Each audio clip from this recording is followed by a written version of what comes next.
welcome to the Goldberry Artisans Knitting Podcast. My name is Emily.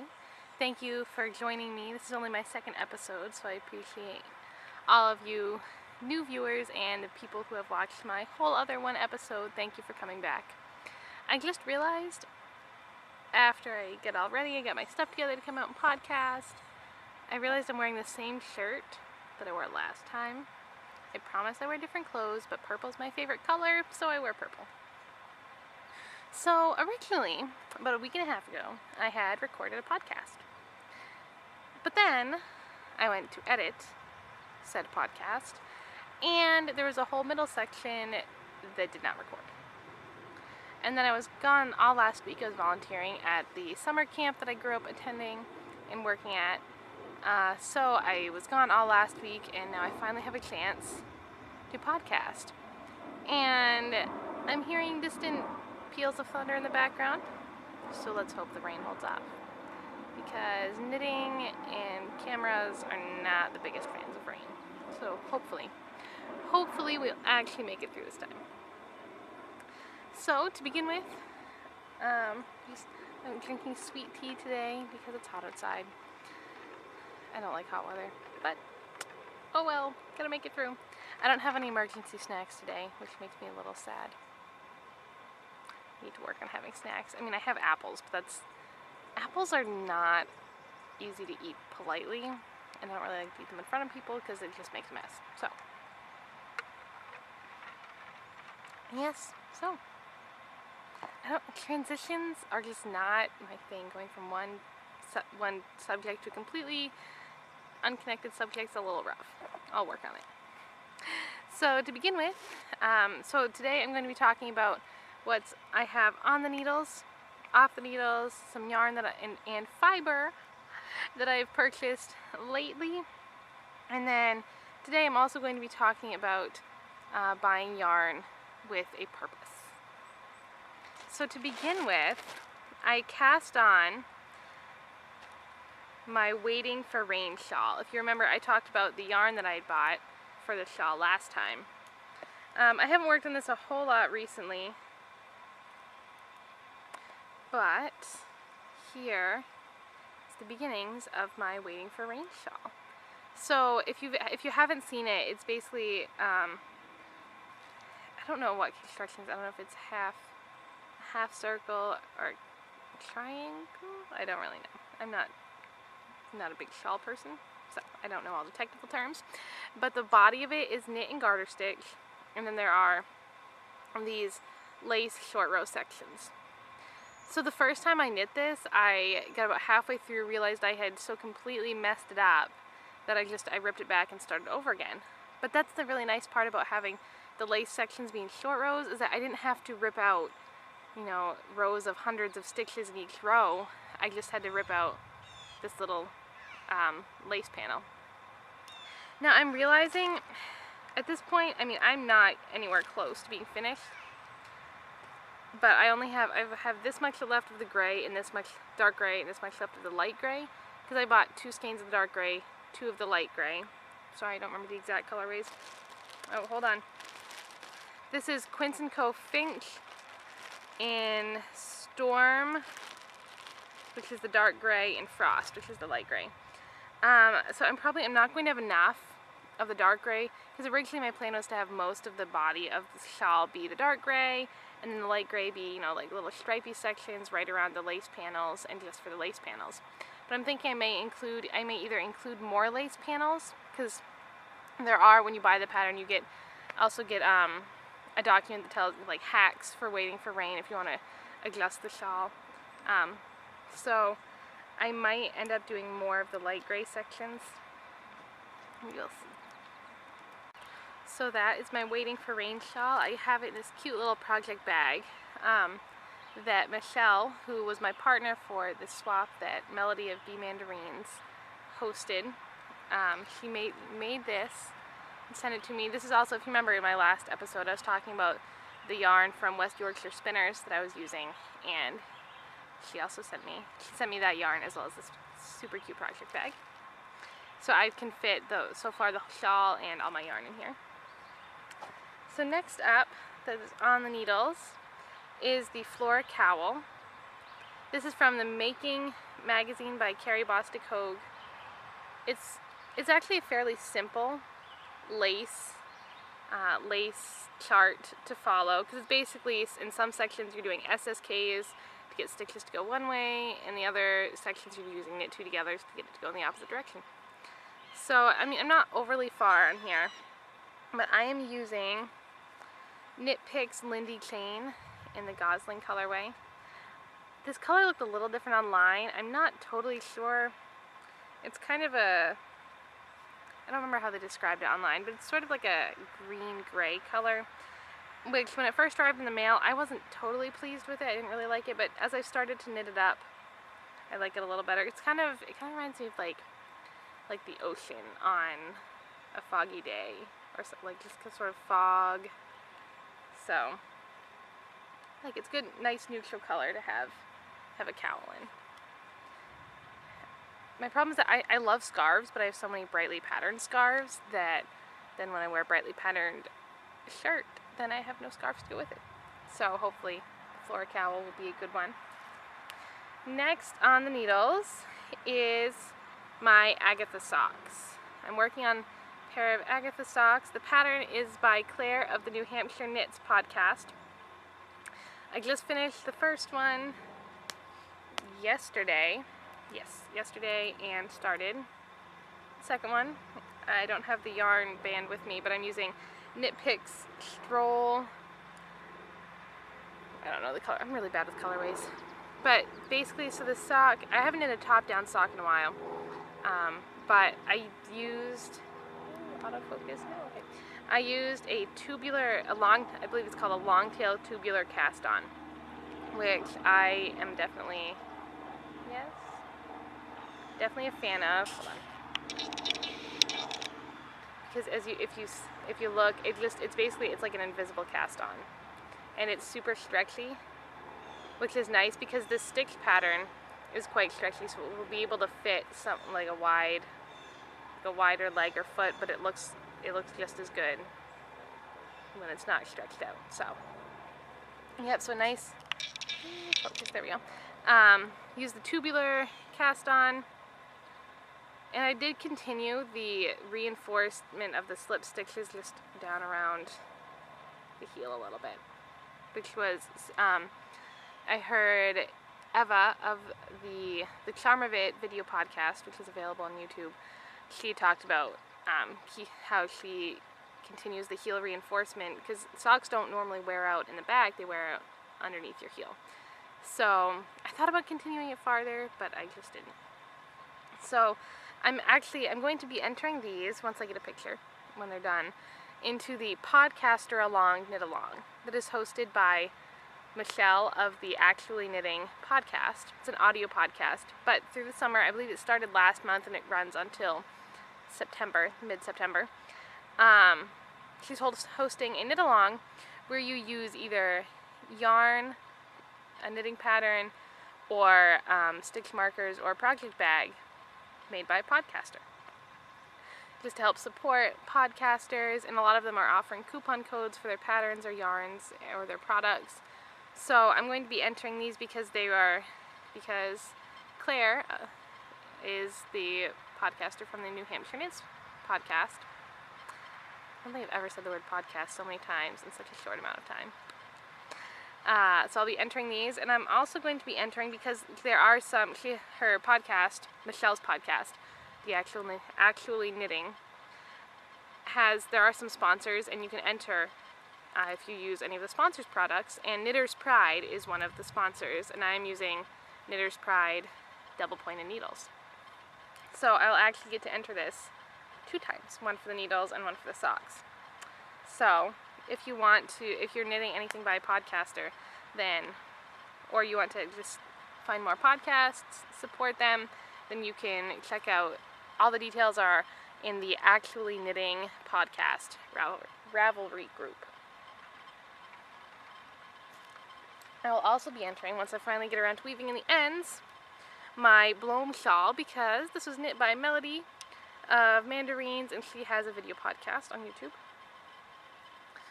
So let's see if I can back that up and show you kind of more what it looks like. It's fairly small. I know last time I talked about potentially making it longer, but I ended up not doing that. It's really warm out, so I'm not going to keep it on for long.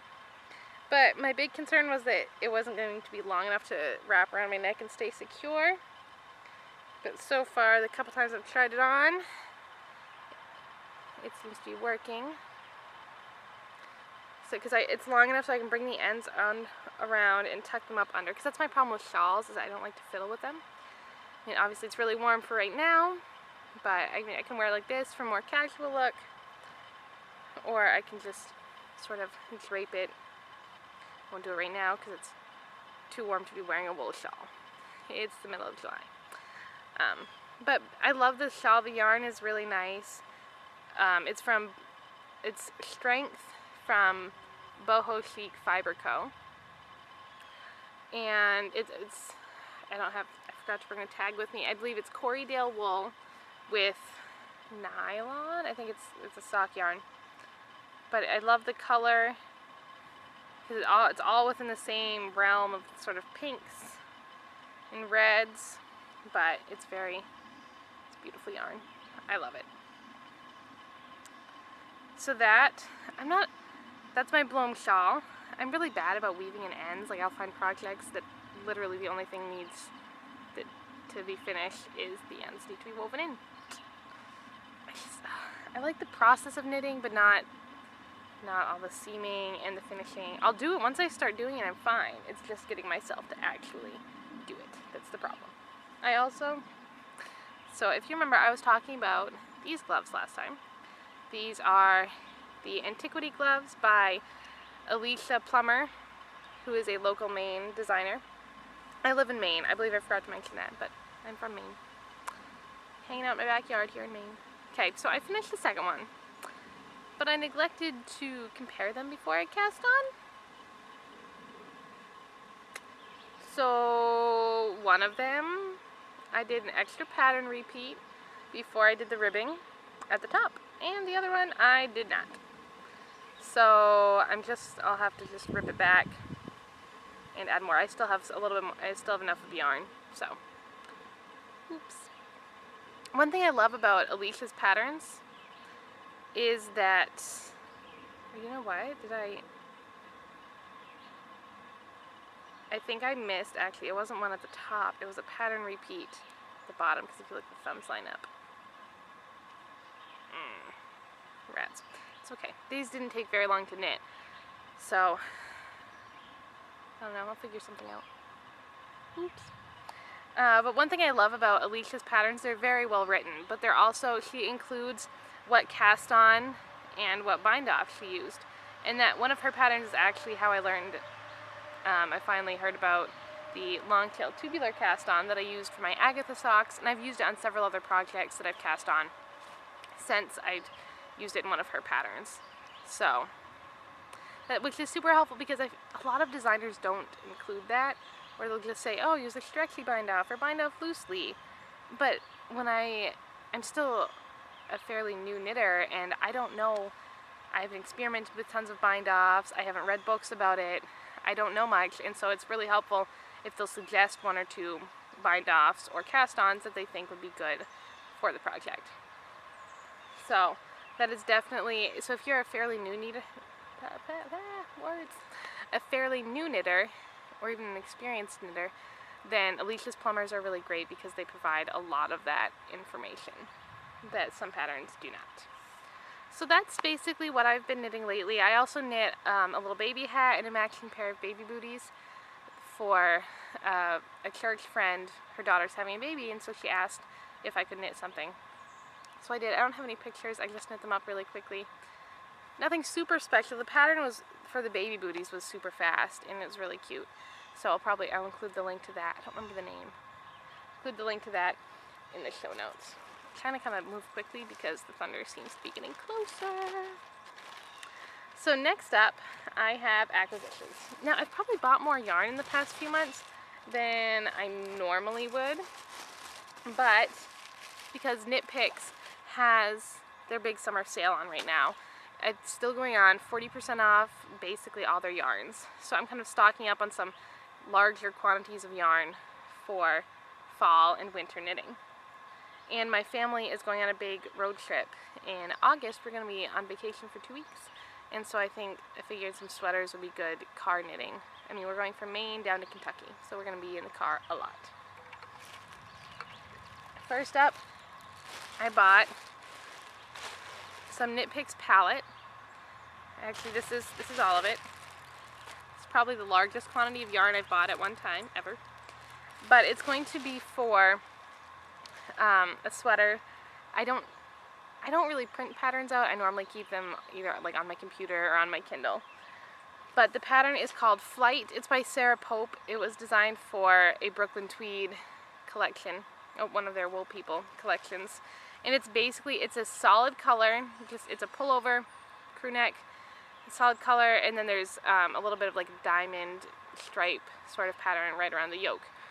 And that was originally, I was trying to find something more complicated, maybe with more color work throughout, or a cool stitch pattern, but I just fell in love with this sweater. I'll include a link in the show notes. I encourage you to check it out. It's gorgeous.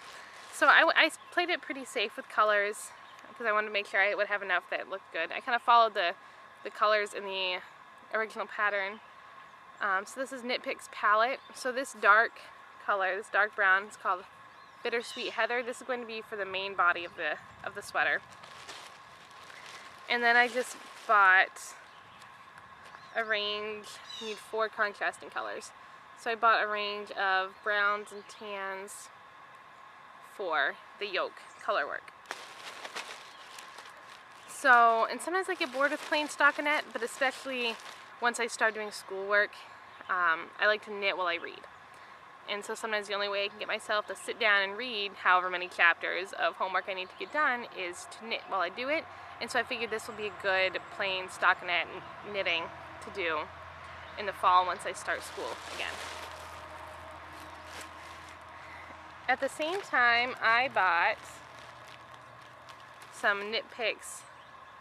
They're shadow lace yarn. Last time I was talking about how I had purple shadow lace yarn, and I had originally bought it for this one sweater, but I was trying to decide if I wanted to make one of the patterns from making. And so I decided, since the pattern in here called for less yarn, I would just buy, it only needs 2 skeins of this lace yarn. So I am going to knit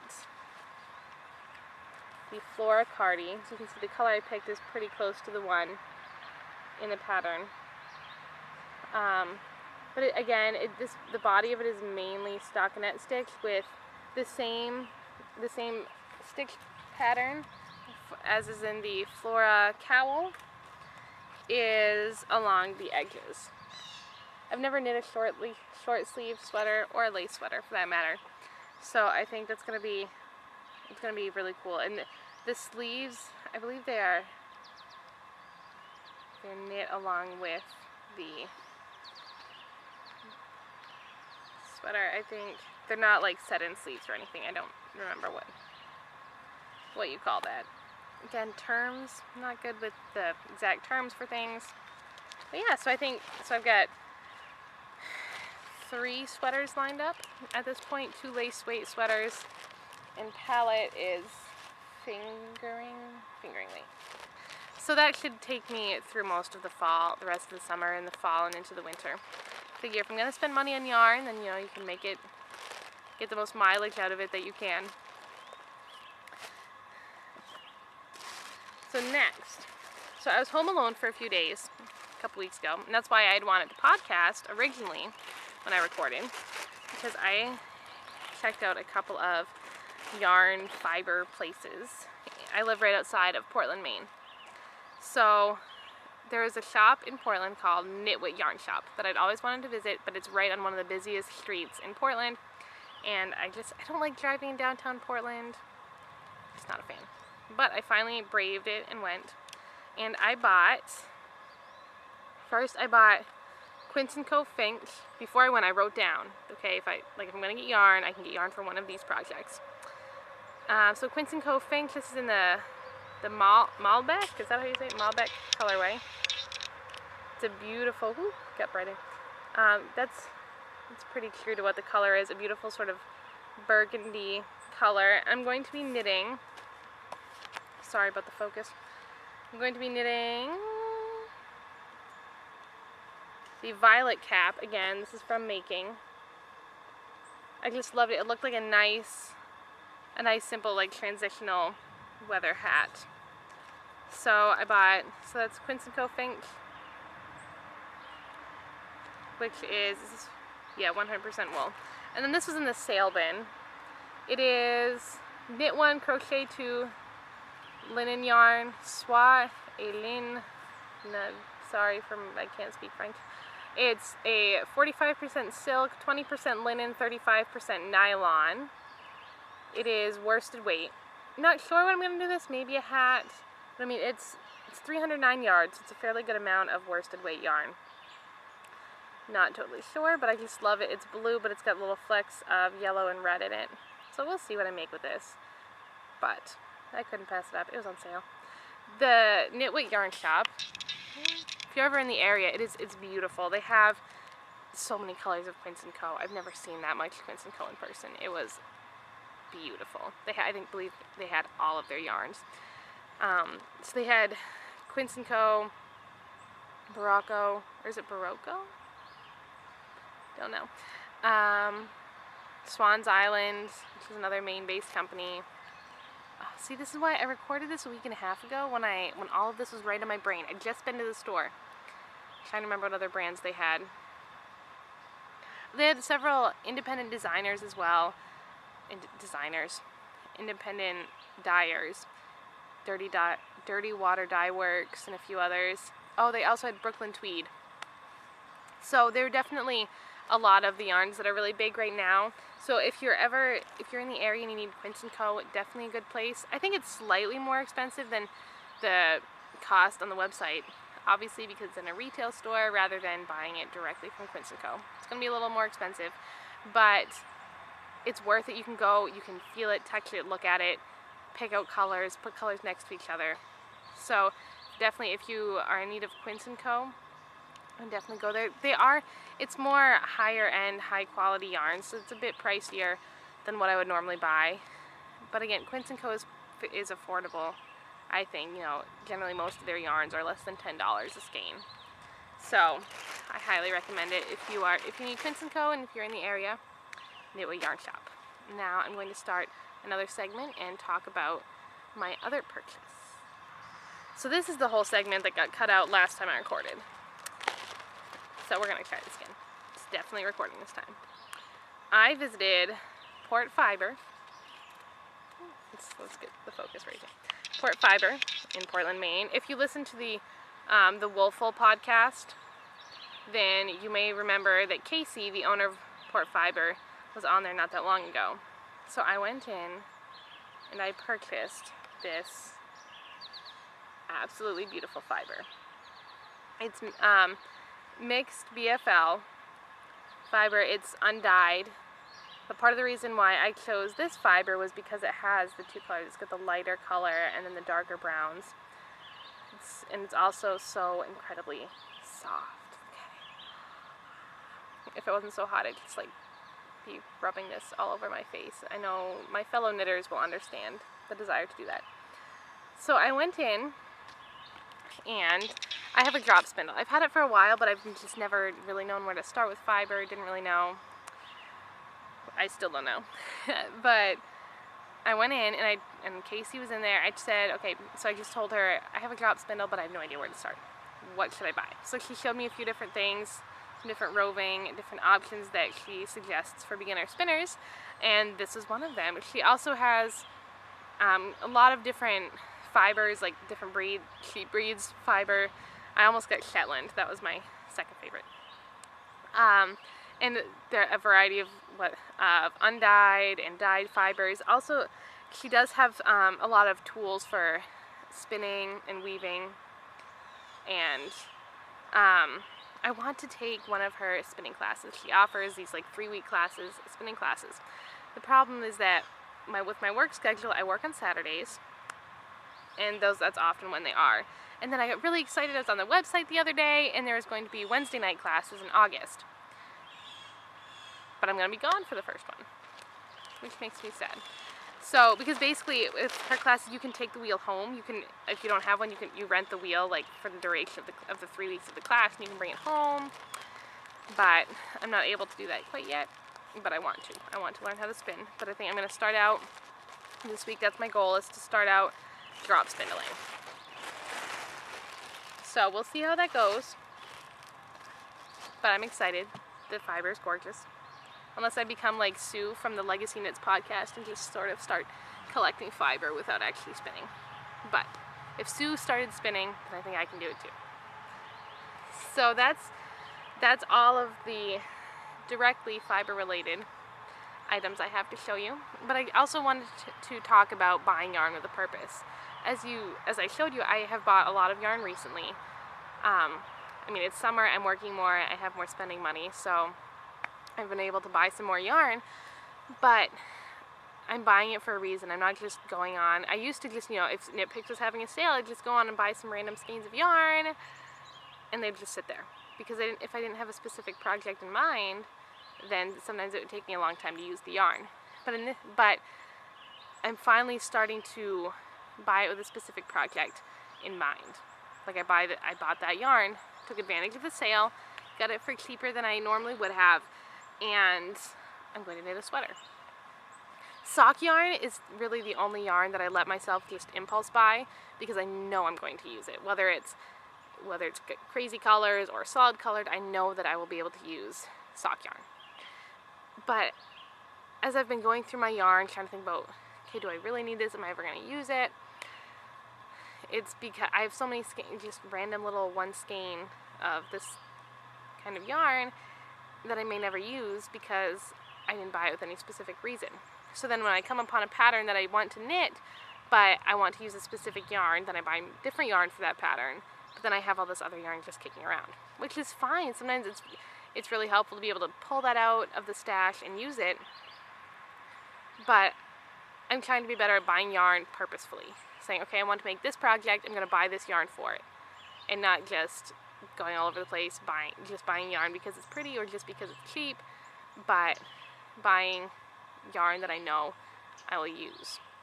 Because I don't have a very big stash. I mean, I've been knitting since I was 10, but I did not buy a lot of yarn until the past couple of years. I get a lot of yarn. I inherited it from different people that I knew who knew that I knit, and so I've actually either used up or gotten rid of a lot of that. The Red Heart Super Saver and Lion brand sort of yarns that I don't really use much anymore. So as I've been sort of weeding through my stash, I've just been trying to be really good about just buying yarn with a purpose. The rain's getting really threatening, so I'm going to hurry up. The sky is. So although I always think of Marianne Dashwood and the Emma Thompson Sense and Sensibility movie, where she takes her sister out in the rain, and she says, "Oh look, there's a patch of blue sky. Let's chase it." And I just always think of that because I can see blue sky on the horizon back that way, but the storm clouds are coming towards me. So I'm gonna chase the blue sky for a little longer and finish this up. Just at the end of every podcast, I'm just gonna have a few sort of random things that I've been loving lately that I'm going to share with you. Don't have a name for this segment yet. I'll come up with one eventually. The first are two podcasts that I've actually already mentioned. The Actually Knitting audio podcast. I just recently started listening to it after I heard about the Cowl, the podcaster Knit Along. And I love her podcast. It's an audio one, so if you're an audio podcast fan, be sure to check it out. She has, as she says it's a knitting podcast with a theatrical flair. So she has like theatrical names for everything. And she includes a lot of other segments. She talks about like cooking and running and things like that. So it's not just strictly knitting, which I like. It's a good variety. Mostly knitting, but a few other things in there too. And the Charm of It podcast with Eva. It's a YouTube podcast. I don't remember when I first heard about it, but it's definitely one of my favorites. I love seeing, she has the most beautiful projects, and she's so good about changing the designs, like changing designs that, like from patterns or designing her own. Like I remember her talking about, she's knitting a sweater for her mother, and so she talked about how well, you know, I couldn't find a pattern I liked, so I thought I'd design one. And for me, that's a completely something I would not do. I'm very much, I follow the pattern, even if I don't quite like it. I'm scared to risk it and mess it up, even though I know I can rip it out and start over again. I'm trying to be better about that, but I just knit by the pattern. And the same way I taught myself how to play piano. I took violin lessons when I was younger, but I always played exactly what the music said. Didn't vary it, cannot improvise. I'm very much a by the book sort of person. So I love watching Eva and her amazing projects and being inspired to try to design my own things or adapt patterns to how I would like it to be. Next, some books I'm reading. I just finished, I already returned it to the library, so I don't have it with me. Jane Steele by Lindsay Fay. It's about this girl who her life sort of mirrors the life of Jane Eyre, and she loves the book Jane Eyre, like the heroine. She reads it, and her life is very similar and at the same time very dissimilar to the life of Jane Eyre. There are, it's not a spoiler, she says one of the taglines is, "Reader, I murdered him." So there is murder involved, but Jane Steele is still a very likable character, and you are still rooting for her. So definitely, if you don't mind that murder being part of the story, but it is, if you love that period, you know, Jane Eyre, Jane Austen, books from that period, then I'm sure you will enjoy it. I'm also reading Dragonfly and Amber, which is the second book in the Outlander series. I always say Highlander, because they're in the Scottish Highlands, but the series is Outlander. I finished the first book a while ago, but this one is massive. I don't remember how many pages exactly. Let's check. 743 pages. So at this point I'm here, so I'm pretty close to done. I'm not enjoying it as much as I like the first one, but I've heard that it gets better. That the series gets better after this one too. So yeah, I'm making my way through it. I like the story. There are some things in there that I'd rather were not explicitly explained, but I can skim over it pretty easily. Definitely adult-ish. I would not read this if I was like 15, 16. Definitely not something I would read, but some more adult content. But I think it's still, I love this. I love the whole, in case that you haven't heard of it, it's pretty big right now. But basically this woman gets transported back from the 1940s to 1740s. And so it's just her adventures in the Scottish Highlands. In this book they go to France. So it's a really cool, I like that concept, the whole time travel sort of thing, but it's not like a sci-fi book or anything. And I love history, so it's a super fun read. So that's all for now. I'm going to stop before the rain comes. Hopefully everything recorded this time. That would be wonderful. So thank you for watching, and I hope to see you next time, and until then, happy knitting. Bye.